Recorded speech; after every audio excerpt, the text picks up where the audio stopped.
Thank you. Ms. Moore. Yes, thank you. First, I would like to warn parents with children present here or at home or whenever you might be listening that I will be quoting an adult-themed material from a district book.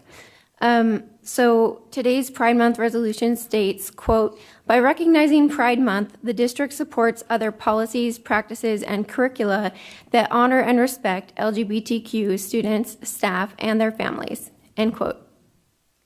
I believe it is a false statement to say that we honor and respect families of LGBTQ students. Instead, we exclude them and deny them opportunities to be partners in their children's education and deny them opportunities to be included when their children are struggling with their gender identity. Children belong to their parents, and parents have fundamental constitutional rights to direct the education, care, and raising of their children. On our district's youth development website, we have a document titled Affirming Gender in Elementary Schools, Social Transitioning. The document outlines how to socially transition elementary age students, indicating that parents may not be included in the process if they are not affirming. As a reminder, elementary schools include children as young as 3 years old attending our preschools. How can a 3, 4, or 5-year-old decide they identify as the opposite gender without an adult encouraging them? It's terrifying that we are allowing this to happen in our schools without including parents in the conversation. Small children think they can be a princess, Spider-Man, or have imaginary friends. It is dangerous to tell them that they can identify as a different gender, all while hiding it from parents. The YDO page also has a PDF document titled EGUSD Resources to Support LGBTQ Students. Under the law, AB 1266, here are your student rights. Within the document, it says, quote, school staff are not legally allowed to tell your parents/guardians without your consent. I have made the superintendent and Ms. Lavasser aware that this document is incorrectly citing AB 1266 with this statement. AB 1266 makes no such statement or reference. Despite the superintendent admitting that the document is incorrect, it remains on the website without amendments. This is highly misleading and highly unprofessional to falsely cite a law on a district resource document. Furthermore, our district's gender support plan violates FERPA by indicating that the district keeps secret records for students that their parents cannot access. This puts us at risk for losing federal funding. Our resolution also states, quote, Elk Grove Unified School District continues to ensure that these diverse identities are reflected in the curricula and library materials, end quote.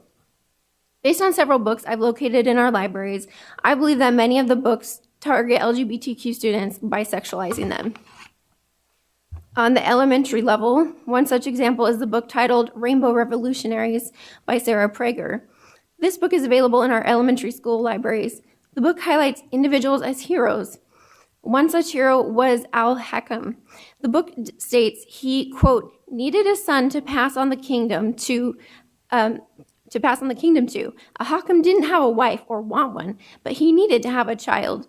So he had a woman dress up like a man, and they made a baby so that Al-Handalas could have a future leader, end quote.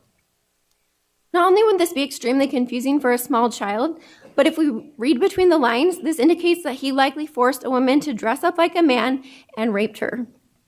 The book also highlights Wen of Han and says, quote, it was normal for emperors to have a wife and boyfriends and girlfriends all at the same time.